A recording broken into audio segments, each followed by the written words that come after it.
आते हैं इस पर रिफ्लेक्शन ऑफ लाइट पर। प्रकाश के अपवर्तन पर आज हम लोग बात करेंगे। प्रकाश के संबंध में हम लोग जानते हैं कि दो माध्यम है, दो पारदर्शी माध्यम। पारदर्शी माध्यमों को अलग हम करेंगे। माध्यम के जितने भी कण हैं वो कितने दूरी पर है, ज्यादा डेंस है कि कम डेंस है, मतलब उनका घनत्व तो अधिक है कि घनत्व तो कम है। जिस माध्यम का घनत्व दूसरे माध्यम की तुलना में, जिन दो माध्यमों पर हम बात करने वाले होंगे, अगर दोनों माध्यमों में से एक माध्यम में जो कण है, जो भी उसके पार्टिकल्स हैं, अवयवी कण जो भी है, वो अगर ज्यादा पास पास होंगे, ज्यादा सघन माध्यम होगा, बोल दिए। अगर कण ज्यादा पास पास है तो मतलब वो ज्यादा डेंस है, और जो माध्यम ज्यादा डेंस होता है उसको हम बोलते हैं सघन माध्यम। तुलनात्मक ढंग से देखेंगे दो माध्यमों में, ठीक है, दो पारदर्शी माध्यमों में जिस माध्यम के कण ज्यादा पास पास होंगे, जिनका घनत्व तो अधिक होगा, उसको बोलेंगे सघन माध्यम, और जिनके कण दूर दूर होंगे उसको बोलेंगे विरल माध्यम। प्रकाश के संबंध में अक्सर हम दो ही माध्यमों पर विचार करेंगे, सघन माध्यम या विरल माध्यम। क्या होगा जब प्रकाश सघन माध्यम से विरल माध्यम में जाएगा तब, ठीक है, जो होगा वही होगा प्रकाश का अपवर्तन। जैसे कि मान लीजिए यहाँ पर ही ये देख रहा हूँ ना, ये नीचे ये पूरा वायु है, ठीक है, हर जगह, मतलब यहाँ से यहाँ तक की जो भी ऊंचाई है इस कमरे की, इसके अंदर आप ये मान सकते हो कि माध्यम एक जैसा होगा, कणों का घनत्व एक जैसा होगा। कुछ ऐसा करके अगर नीचे आधे पर से इसके यहाँ के जो कण है उनको पास पास कर लिया जाए किसी भी तरह से, तो ये हो जाएगा सघन माध्यम, और ऊपर वाला क्या हो जाएगा, विरल माध्यम हो जाएगा। अगर कर लेना ऐसा तो समझ रहे हो ना। और फिर जब प्रकाश ऊपर से नीचे आएगा तो मतलब पहले विरल माध्यम में होगा और फिर सघन माध्यम में जाएगा, तो कुछ तो हो जाएगा उसके अंदर, कुछ न कुछ परिवर्तित हो जाएगा। कुछ क्या, सब कुछ परिवर्तित हो जाता है जब प्रकाश सघन माध्यम से विरल माध्यम में, चाहे विरल माध्यम से सघन माध्यम में जाता है। या ऐसे कहो जब प्रकाश किसी एक माध्यम से दूसरे माध्यम में जाता है तो प्रकाश का सब कुछ बदल जाता है, बस एक चीज छोड़ करके आवृत्ति। प्रकाश के आवृत्ति के अतिरिक्त सब कुछ, उसका सभी गुणें उसकी बदल जाती हैं प्रकाश के। इसी घटना को बोलते हैं प्रकाश का अपवर्तन, ठीक है। जब प्रकाश एक माध्यम से दूसरे माध्यम में प्रवेश करता है तो प्रकाश का चाल, दिशा, वेवलेंथ सब कुछ बदल जाता है। इसी घटना को क्या बोलते हैं, प्रकाश का अपवर्तन बोलते हैं। ये क्वेश्चन कई बार पूछा जा चुका है बोर्ड में भी कि प्रकाश का वह कौन सा गुण है जो अपवर्तन के बाद नहीं बदलता है। आवृत्ति नहीं बदलता है, बस इसको याद रखेंगे, ठीक है, बाकी सब कुछ बदल जाता है। चाल को लेकर के तो अपवर्तन को डिफाइन भी कर सकते हो। जब प्रकाश एक माध्यम से दूसरे माध्यम में जाता है तो उसका चाल बदल जाता है, चाल ही नहीं उसका दिशा भी बदल जाता है। इस घटना को क्या बोलते हैं, प्रकाश का अपवर्तन बोलते हैं। इसको नोट कर लो, ठीक।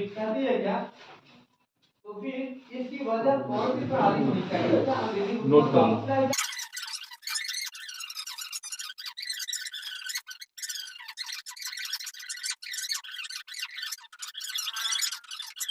जब प्रकाश किरण एक माध्यम से दूसरे माध्यम में प्रवेश करती है तो, या फिर करता है तो उसकी चाल और दिशा बदल जाती है। इस घटना को प्रकाश का अपवर्तन कहते हैं, ठीक है। इसको नोट कर लीजिए, फिर इस पर बात करते हैं आगे।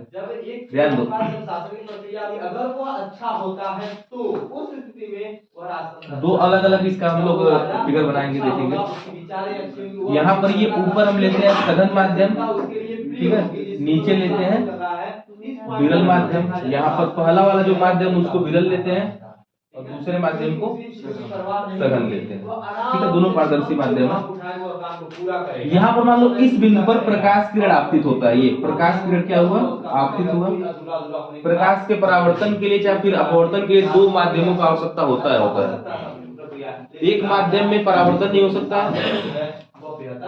या फिर एक ही माध्यम में अपवर्तन नहीं हो सकता है, दूसरे माध्यम की आवश्यकता पड़ता है। भले ही प्रकाश दूसरे माध्यम में न जाए लेकिन दूसरे माध्यम का होना आवश्यक होता है। परावर्तन में क्या हो रहा था, प्रकाश एक माध्यम में चल रहा था, ऐसे संचरण करते करते दूसरे माध्यम के सतह से टकरा करके वापस जा रहा था, तो दूसरे माध्यम की आवश्यकता पड़ गई ना, उसके सतह की आवश्यकता पड़ गई थी। यहाँ पे क्या होगा, दूसरे माध्यम में शुद्ध रूप से दूसरे माध्यम में प्रवेश करेगा, ये कुछ हिस्सा उसी माध्यम में लौट भी जाता है। समझ पा रहे हो, अपवर्तन में कुछ थोड़ा सा परावर्तन भी होता है, कुछ मात्रा में प्रकाश किरण लौट भी जाती है, देखेंगे। तो ये आपतित किरण है, सघन माध्यम में चल रहा था तो कोई दिक्कत नहीं आ रहा था। ऐसे करते करते करते इस सघन और विरल माध्यम का जो बॉर्डर है उसे किसी बिंदु पर पहुंचा। अब जिस बिंदु पर प्रकाश गिरा है वहां से एक लंबवत रेखा खींच दो, ये हो गया अभिलंब, ठीक है। अब आपको ये ध्यान रखना है कि जब ये प्रकाश किरण सघन माध्यम से विरल माध्यम में जाएगा तो अपवर्तित किरण जो दूसरे माध्यम में प्रवेश करता है उसको अपवर्तित किरण कहते हैं, वो अविलंब से दूर हट जाता है। इसका दिशा कुछ इस प्रकार बदलेगा, इसको जाना चाहिए सीधे, लेकिन ये क्या होगा, कुछ ऐसे जाएगा, अविलंब से क्या हुआ, दूर हो गया। ठीक है। और इसका जो चाल है सघन माध्यम की तुलना में इसका चाल अधिक हो जाता है। सघन माध्यम में प्रकाश का चाल हमेशा कम होता है, क्योंकि यहाँ पर कणों की संख्या ज्यादा है, और कणों की संख्या ज्यादा होने की वजह से, अब चूंकि प्रकाश विद्युत चुंबकीय तरंग है तो उसमें विद्युत क्षेत्र और चुंबकीय क्षेत्र होता है, और जब कणों की संख्या ज्यादा होगा तो वो ये कण के वजह से कण और प्रकाश में कुछ इंटरेक्शन होगा जिसके वजह से उसका चाल प्रभावित हो जाता है। तो सघन माध्यम में प्रकाश का चाल कम होता है, विरल माध्यम में प्रकाश का चाल अधिक, क्योंकि यहाँ पर कण क्या कम है, इंटरेक्शन कम होगा। ठीक, तुमको इतना याद रखना है कि जब प्रकाश किरण सघन माध्यम से विरल माध्यम में जाएगा तो क्या होगा, अविलंब से दूर हो जाएगा। यहाँ पे देखते हैं ये अविलंब हो गया, इसी बिंदु पर प्रकाश को हम गिराएंगे। ये प्रकाश किरण देखो विरल माध्यम है ना, विरल माध्यम में प्रकाश का चाल ज्यादा होता है, प्रकाश किरण ऐसे आया, इसको सीधे जाना चाहिए था, लेकिन चूंकि सघन माध्यम में प्रवेश कर रहा था, ये क्या होगा, अविलंब की ओर झुक जाएगा। ये बात आपको याद रखना है। जब प्रकाश किरण सघन माध्यम से विरल माध्यम में जाता है तो ये देखो, ये आपतित किरण है, ये अपवर्तित किरण है, ये अविलंब है। ठीक है, यहाँ पर आपतित किरण अविलंब और ये क्या है, अपवर्तित किरण है। दोनों जगह देखो क्या अंतर है। जब प्रकाश सघन माध्यम से विरल माध्यम में जा रहा है तो अपवर्तित किरण अविलंब से दूर हो जा रहा है, और यहाँ पर जब प्रकाश किरण विरल माध्यम से सघन माध्यम में जा रहा है तो अपवर्तित किरण अविलंब की ओर झुक जा रहा है। और भी चीजें होती हैं। अब क्या हो रहा है यहाँ पे, जब प्रकाश सघन से विरल में जाता है तो इसका चाल बढ़ जाता है, प्रकाश का चाल बढ़ जाता है, और यहाँ पर जब प्रकाश विरल सघन में जाता है तो उसका चाल क्या होता है, घट जाता है। ठीक है, ये बात भी याद रखेंगे। ठीक, ये दोनों फिगर बना लो। वेवलेंथ भी प्रभावित होता है। जब प्रकाश किरण विरल माध्यम से सघन माध्यम में जाएगा ना तो उसका तरंगदैर्घ्य भी कम हो जाता है, घट जाता है। ठीक, और जब प्रकाश सघन माध्यम से विरल माध्यम में जाता है तो वेवलेंथ क्या होता है, बढ़ जाता है। और मैक्सिमम वेवलेंथ चाहे मैक्सिमम उसका चाल प्रकाश का निर्वात में प्राप्त होता है। निर्वात या वायु बोल सकते हो, वायु में थोड़ा कम प्रभावित होता है। निर्वात का मतलब कुछ भी नहीं, खाली स्पेस। ठीक है, तो निर्वात में प्रकाश का चाल मैक्सिमम होता है, वायु में भी लगभग उतना ही होता है, और वेवलेंथ भी निर्वात में अधिकतम होगा और वायु में भी लगभग उतना ही होता है। मतलब हम वायु और निर्वात को एक जैसा मानेंगे प्रकाश के संबंध में। ठीक है, ध्यान रहे, जब प्रकाश एक माध्यम से दूसरे माध्यम में प्रवेश करता है तो उसका चाल और दिशा बदल जाता है। इस घटना को प्रकाश का अपवर्तन कहते हैं। अपवर्तन को आप देख सकते हैं, जब प्रकाश सघन से विरल में जा रहा है तो अविलंब से दूर हो जा रहा है, इसका चाल भी बढ़ जा रहा है, वेवलेंथ भी बढ़ जा रहा है। यहाँ पर देखो, जब प्रकाश विरल से सघन में जाता है, ठीक है, तो ये अपवर्तित किरण अविलंब की ओर झुक जा रही है और इसका चाल क्या होता है, कम हो जाता है। ये बात याद रखेंगे। चाल घटने का कारण क्या है, इसमें ज्यादा पार्टिकल्स हैं और उनका प्रकाश से इंटरेक्शन ज्यादा होता है। ठीक है, इसलिए उनका चाल कम हो जाता है। विरल में कम होते हैं पार्टिकल्स, इंटरेक्शन कम होता है, चाल अपना बरकरार रखती है। मैक्सिमम जो चाल उसका होता है 3.0 मीटर पर सेकेंड। ठीक है, ये सब बात को याद रखो। इतना छोटा बात समझने में इतना समय लगा दे रहा हूँ। बैठिए बैठिए बैठिए, पता नहीं आप समझाते कैसे हैं मार साहब।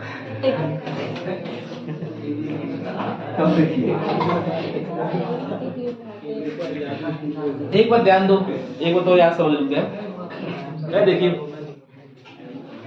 ये अपवर्तन तुम समझ गए, अपवर्तन की वजह से प्रकाश का चाल प्रभावित होता है। जब यह क्वेश्चन आएगा कि कितना प्रभावित होता है, चाल में परिवर्तन कितना होगा, तब इसके लिए हम एक और भौतिक राशि को डिफाइन करेंगे।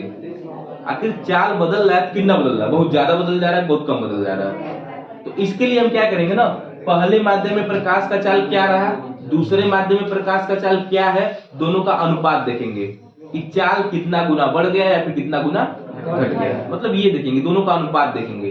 तो जैसे आप ऐसा करोगे कि पहले माध्यम में प्रकाश का चाल और दूसरे माध्यम में प्रकाश का चाल, तो वो जो प्रकाश के चालों का जो अनुपात मिलेगा ना, उसको हम बोलेंगे अपवर्तनांक। अपवर्तनांक किसका, अपवर्तनांक उस माध्यम का जो माध्यम प्रकाश के किरण को मुड़ा रहा है, जैसे कि ये माध्यम, इसके अपवर्तनांक की बात करेंगे।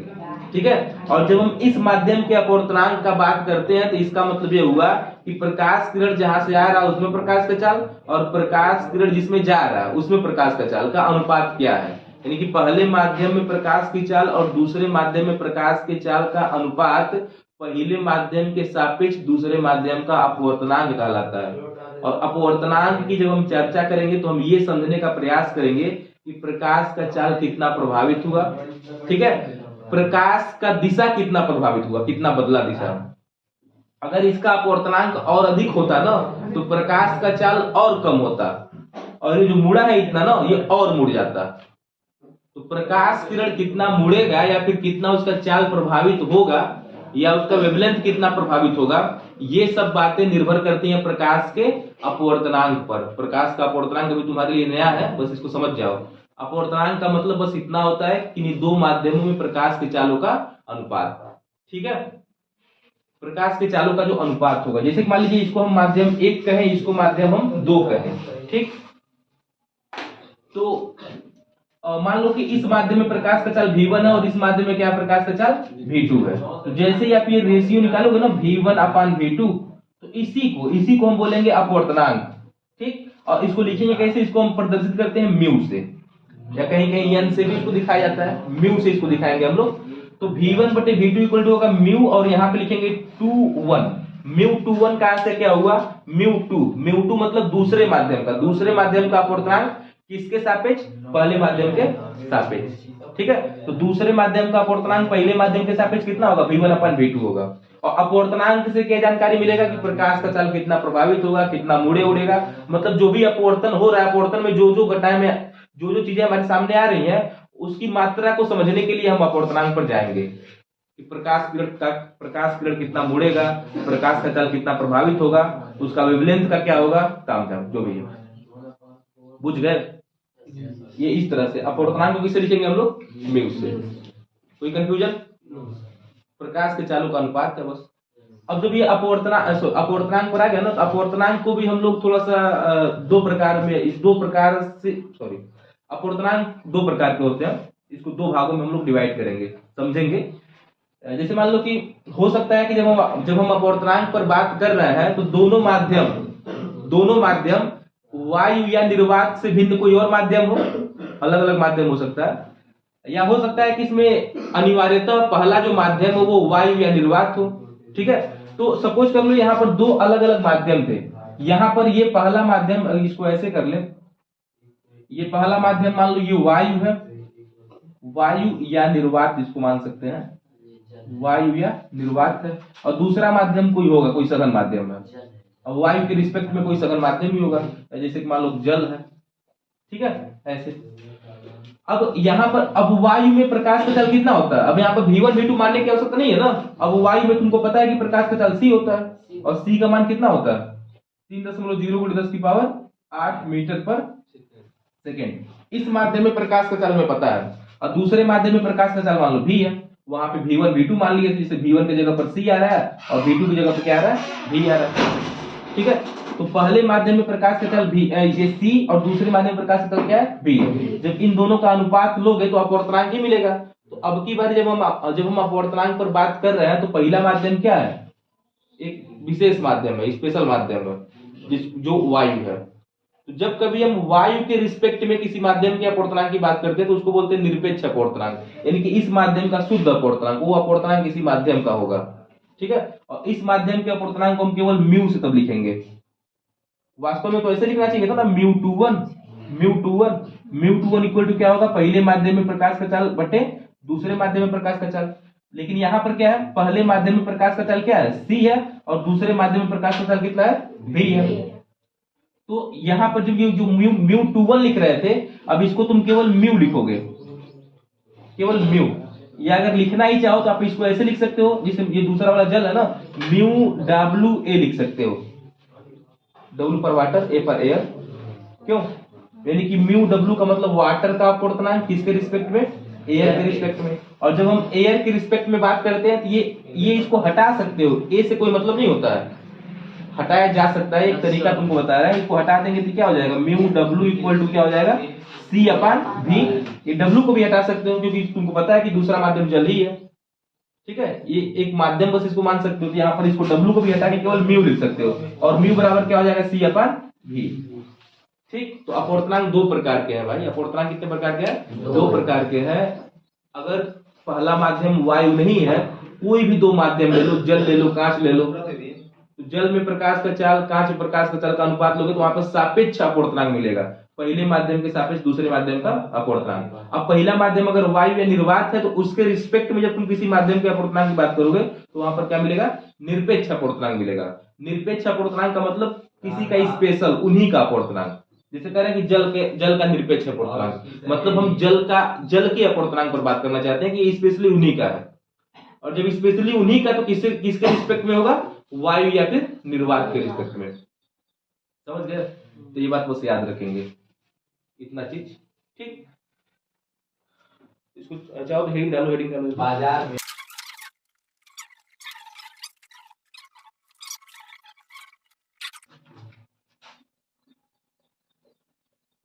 अपने माता पिता के साथ